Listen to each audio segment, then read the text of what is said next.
João 17, de 1 a 11, nós vamos falar do amor de Deus, diz assim: Tendo dito essas palavras aos seus discípulos, Jesus levantou os seus olhos para o céu e orou: Pai, é chegada a hora, glorifica o teu Filho, para que o teu Filho te glorifique. Assim como lhe outorgaste autoridade sobre toda a carne, para que conceda a vida eterna a todos aqueles que deste, e a vida eterna é esta, que te conheçam a ti, o único Deus verdadeiro, e a Jesus Cristo, a quem enviaste. Eu te glorifiquei na terra, finalizando a obra que me entregaste para realizar. E agora, Pai, glorifica-me junto a ti, com a glória que eu tinha contigo antes que o mundo existisse. Eu revelei o teu nome àqueles que o mundo me deste. Eles eram teus, tu os confiastes a mim, e eles têm obedecido a tua palavra. Agora eles entendem que tudo o que me deste vem de ti, pois eu compartilhei com eles as palavras que me deste, e eles as aceitaram. Eles reconheceram de fato que vim de ti, e creram que me enviaste. Eu rogo por eles, não estou orando pelo mundo, mas por aqueles que me deste, pois são teus. Tudo o que eu tenho é teu, e tudo o que tens é meu, e neles eu sou glorificado. Agora, não ficarei muito mais no mundo, mas esses ainda estão no mundo. Eu vou para ti, Pai Santo, protege-os em teu nome, o nome que me deste, para que sejam um, assim como somos um. Senhor, muito obrigado pela tua palavra. Muito obrigado, Senhor, por tudo aquilo que tem projetado para as nossas vidas. Nós estamos entendendo que a tua palavra profética é antecipadora a algumas situações. Ela trabalha os nossos corações. Eu tenho convicção daquilo que tu me deste, mas eu preciso que o teu Espírito trabalhe em cada um dos corações, porque as necessidades são diversas neste lugar, mas que tu possa falar com poder e autoridade na vida de cada um dos meus irmãos e irmãs, em nome do Senhor Jesus. Amém. Amém. Podemos sentar? Sabe, em algum momento, como o Ian acabou indo pregar em algum lugar, eu tenho tido a oportunidade de ir a alguns lugares também pregar. E aí eu tenho um grupo de pessoas aí que eles muitas vezes ficam zoando o pastor, sabe o que é essa linguagem de jovem? Porque a gente acaba recebendo algumas alcunhas, alguns dizeres, né? Algumas coisas, alguns adjetivos, e isso é muito interessante. Mas na verdade os adjetivos têm muito mais a ver com as pessoas do que conosco. Um tempo desse alguém falou assim: pastor, hoje você foi luz aqui, você foi lamparina, e alguém escutou. Daí agora fica me zoando: não, pastor, lamparina e tal, né? Essas coisas vão acontecer, mas beijo não acontece. Mas eu estou dizendo isso porque costumeiramente a gente recebe algumas alcunhas, a gente recebe alguns adjetivos, às vezes de forma correta, às vezes não. Isso é algo que é muito comum e a gente precisa lidar com isso. Biblicamente também tem alguns processos, alguns que são testificados pela própria Bíblia, outros que são esta Bíblia, uma interpretação que alguém tem e foi repetindo na história da igreja.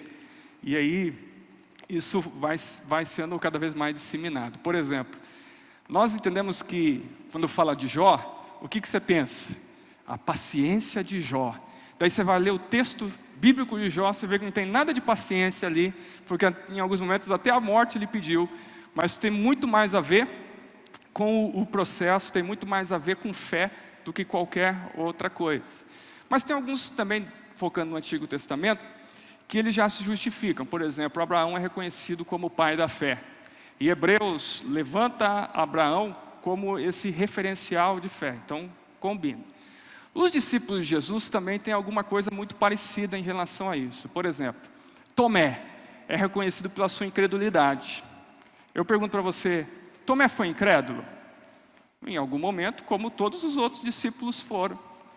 Tomé tinha tanta fé que em determinado momento, lá na morte de Lázaro, Jesus queria ver o amigo, mas os judeus tinham planejado a sua morte. E aí os discípulos de Jesus, todos eles dizem assim: não vai lá não, Jesus, não vai não, você vai correr risco de vida. Sabe o que Tomé falou? Você sabe, você leu a Bíblia já, né? Ele disse assim: vamos lá, vamos morrer junto com Jesus. Para dizer isso é alguém que tem fé. E principalmente também os textos extras bíblicos, que são posteriores à ascensão de Jesus, demonstra que Tomé foi a lugares pregar, a qual nenhum outro antes tinha ido, em lugares completamente difíceis até hoje, mas que o Evangelho adentrou a este lugar justamente por causa da pregação desse homem. Então ele vai lidar com isso. Mas tem um outro discípulo de Jesus, que é João. João é? Deixaram no vácuo, Ian. Olha, Ian sabe. João é o que? O discípulo? Amado. Pois bem. Em determinado momento a gente começa a pensar, como que isso tem essa alcunha, essa característica de ser amado? Será que Jesus amava mais João do que os outros? Você acredita nisso? Por que ele recebe essa designação? Que é bíblica. É bíblica. Ela está descrita na Bíblia. Aliás, por 4 vezes. O discípulo que o Senhor amava. Será que Jesus amava mais João do que os outros? Pela capacidade de Jesus, não é. Lógico que a gente sabe que Jesus, dos 12 discípulos, ele tinha 3 mais próximos, dentre eles João. Mas o que será que Jesus vai lidar? Por que será que ele vai encontrar com esse processo? Mas daí você pensa comigo, aonde está escrito que João é o discípulo amado? Você lembra? É num dos evangelhos, vou ajudar você. Aparece por 4 vezes. No Evangelho de João. Quem escreveu o Evangelho de João? O próprio João. O João está falando que ele mesmo, 4 vezes ele diz, não aparece em outro lugar, que ele é o discípulo amado. Mas que cara soberbo, pensaria a maioria de nós, não? O cara dizer que ele é discípulo amado em detrimento dos outros. Mas o detrimento aos outros é uma percepção nossa. Porque em nenhum momento ele coloca-se superior aos demais discípulos. Em nenhum momento ele vai se colocar a essa condição. Mas ele é reconhecido como discípulo amado. Nós entendemos até hoje. Mas o importante que nós precisamos entender é que não era um quezinho de soberba aí. Embora todo o líder, toda pessoa que ele tem que ter um pouquinho, porque senão ele vai se tornar muito fraco. Mas a condição de João é porque era o sentimento que ele tinha. Ele se sentiu aceito por Jesus antes dos outros. Ele tinha essa condição. Porque pensa bem, enquanto ele descreve os acontecimentos, ele ainda era um jovem, contemporâneo de Jesus, provavelmente a mesma idade de Jesus. Mas quando ele vai escrever o Evangelho de João, para quem sempre vem à escola dominical, sabe muita tranquilidade disso, que ele já estava por volta de 80, 85, 90 anos de idade talvez.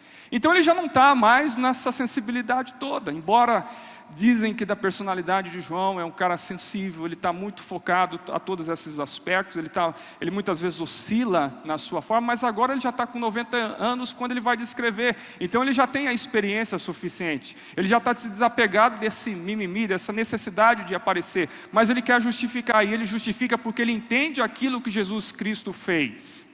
Aquilo que Jesus Cristo veio fazer na terra, aquilo que Jesus Cristo veio fazer na cruz, aquilo que Jesus se doou para nós, e ele tem uma percepção talvez anterior aos outros discípulos, porque eles viviam numa religião que era muito pesada, o judaísmo, e porque principalmente uma das vertentes dessa religião, o farisaísmo, colocava peso nas costas das pessoas, tinha que fazer lá um monte de situações, então eles se viam muito culpados, como muitas vezes, muito de nós, tem ainda uma religião de muita culpa, tem uma religião ainda de muitas regras, tem uma religião que tem que fazer muitas coisas para ser aceito para o Senhor Jesus.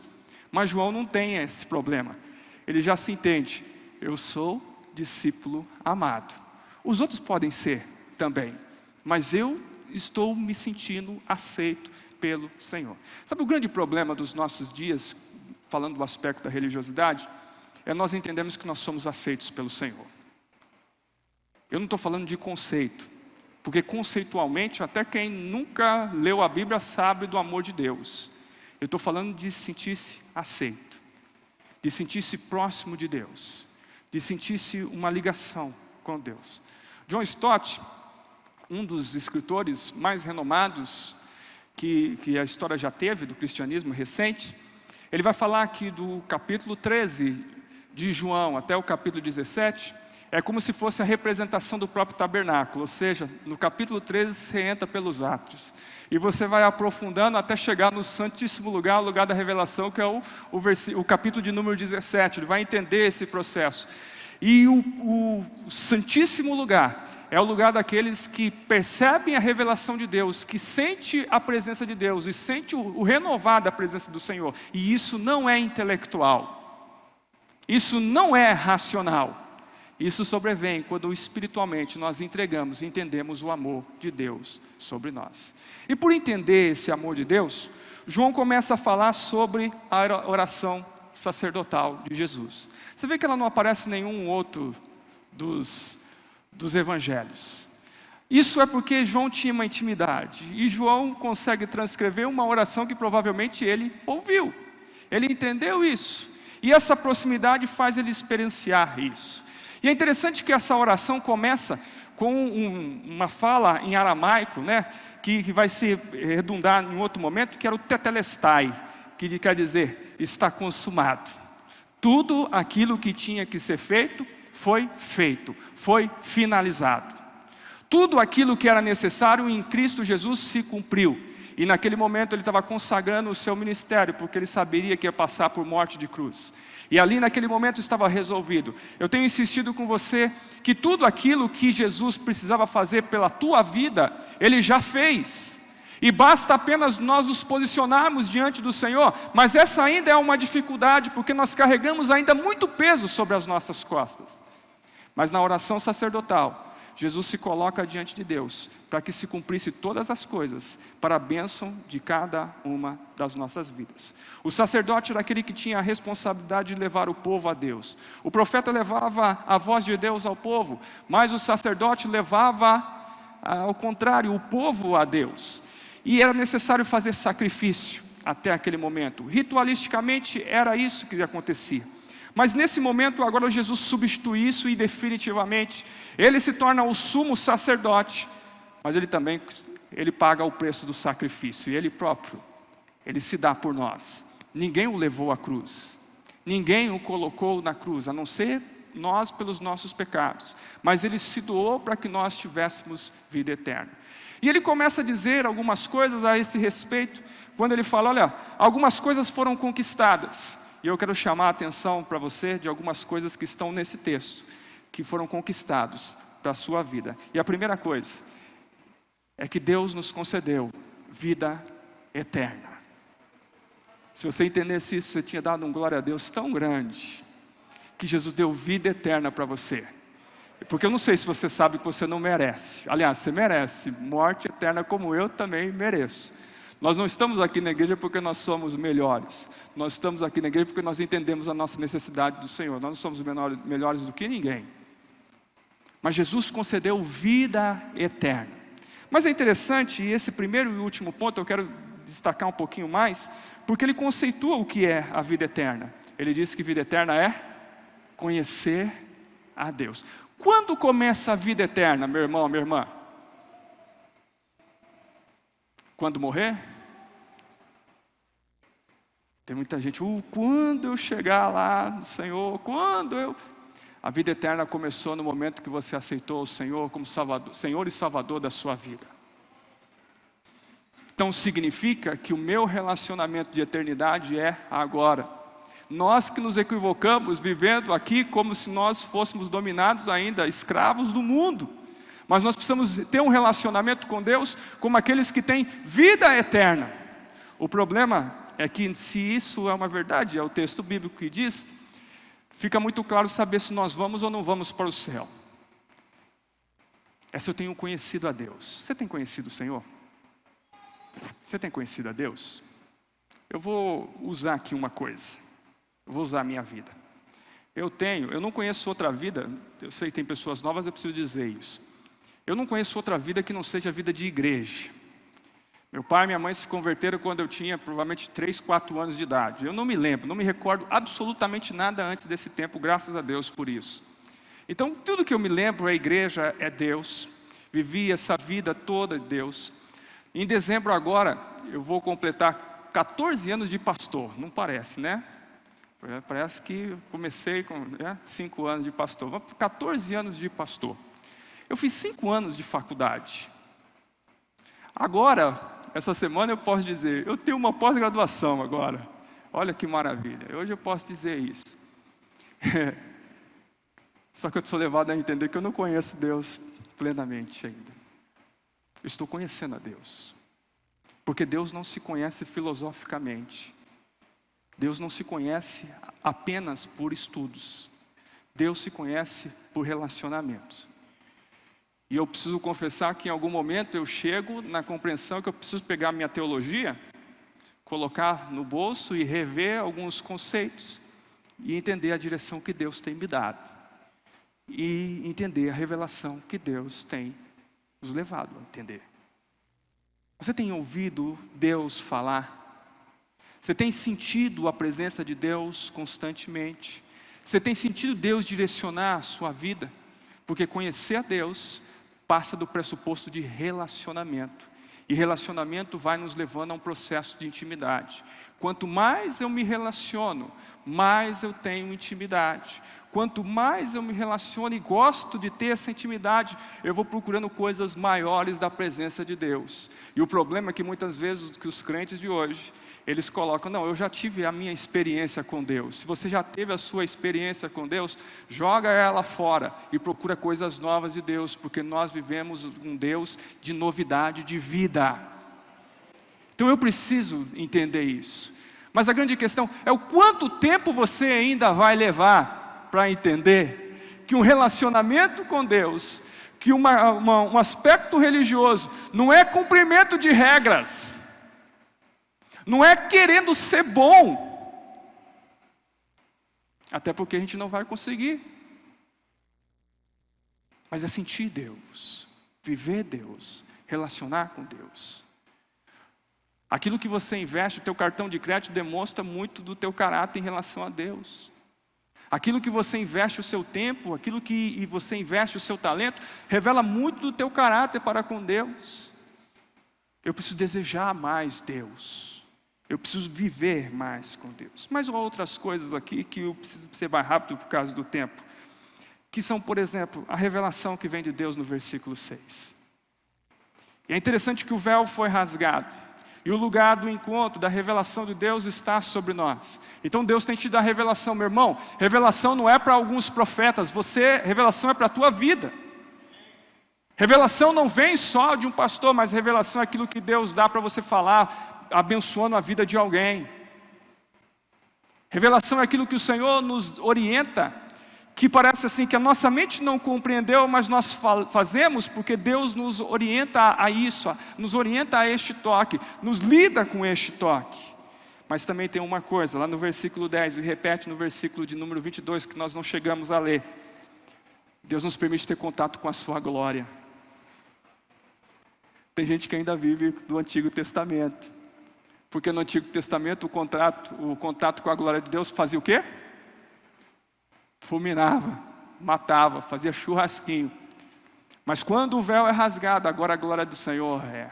E Jesus reafirma e fala 2 vezes então sobre isso. Olha, tu me deu a glória e agora eu estou deixando a glória para eles. Por que você não está vendo a glória de Deus? Por que você não está percebendo a glória de Deus? Será que nós estamos focados tanto na nossa alma, focados em tantas coisas que nós não temos percebido o agir de Deus, que Deus tem nos sustentado nesses momentos de dificuldade, que Deus tem nos sustentado nesse momento de tanta loucura? Ah, se não for Deus. Ah, se não fosse os tempos de oração que eu tenho tido na sexta-feira pela manhã. Eu já falei isso para minha esposa. Eu acho que eu não teria suportado ministerialmente. Mas Deus vai renovando a sua graça. Vai renovando o seu agir. A coisa mais linda é a unidade do Pai. 11 e 21 falam sobre isso.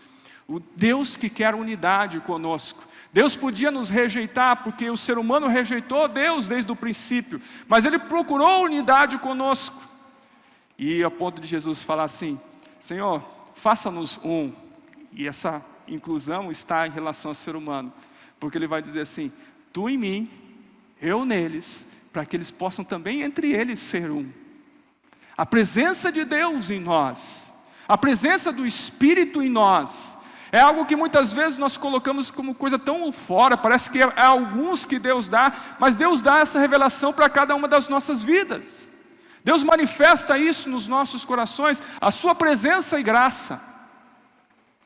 Mas muitas vezes nós conceituamos, será que Deus está em mim? Deus falando, Deus ministrando. Será que Deus não está só na igreja? Será que Deus não está só na voz de pastores? Será que Deus está na tua vida? Você é santuário de Deus, santuário do Altíssimo. E o versículo 13, que na tradução que eu tenho aqui diz da plena felicidade, pode ser que na tua está aí uma extrema alegria. Jesus Cristo conquistou tudo para que você pudesse ter felicidade, alegria. E muitas vezes nós estamos num tempo que nós já estamos acomodados com a tristeza. É assim mesmo. Faz parte do sofrimento dessa vida. Cada um tem que carregar a sua cruz. Crente gosta de justificar na Bíblia o injustificável. Cada um tem que carregar a sua cruz. Cada um tem as suas dificuldades. Cada um lida com isso. Olha, vê Jesus lá que sofreu. Então também nós vamos sofrer. Jesus Cristo sofreu para que você não venha sofrer. Jesus Cristo pagou o preço da culpa que estava contra você, sobre a tua ansiedade, sobre todas as suas mazelas, para que você tenha alegria. E essa alegria não vai ser substituída ou compensada pelo carro que você tem, embora seja bom ter um carro novo. Não vai ser substituída pela conta que você tem, embora seja muito bom ter uma boa conta. Não vai ser substituída com amores. Não vai ser substituído com uma pescaria. Não vai ser substituído com uma viagem, mesmo que for para o exterior. Porque nós precisamos viver isso na presença do Senhor. O agir de Deus nas nossas vidas. Esta alegria que dinheiro não compra. Essa alegria. E a última coisa que o texto fala, teria outros, mas eu queria falar da santificação. Diz que por causa da palavra do Senhor, nós seríamos santificados. E talvez seja uma das grandes coisas que nós temos ainda muita dificuldade de entender. Primeiro porque há um grupo de pessoas que pensa que santidade é para algumas pessoas. E o texto bíblico lá em Hebreus vai dizer que sem santificação ninguém verá a Deus. A santificação é um processo mais natural possível na vida do crente. É como no processo de filiação ter correndo nas suas veias o DNA do pai. E se eu não tenho isso, então significa que eu não tenho essa proximidade com o Pai. Essa é a santificação. Mas é um outro grupo de pessoas que tentam convencer a Deus da sua santidade. Então ele muda a roupa dele, ele muda a conversa dele, ele muda os lugares que ele frequenta. Mas ele não se permite ser mudado justamente onde Deus faz brotar a santidade.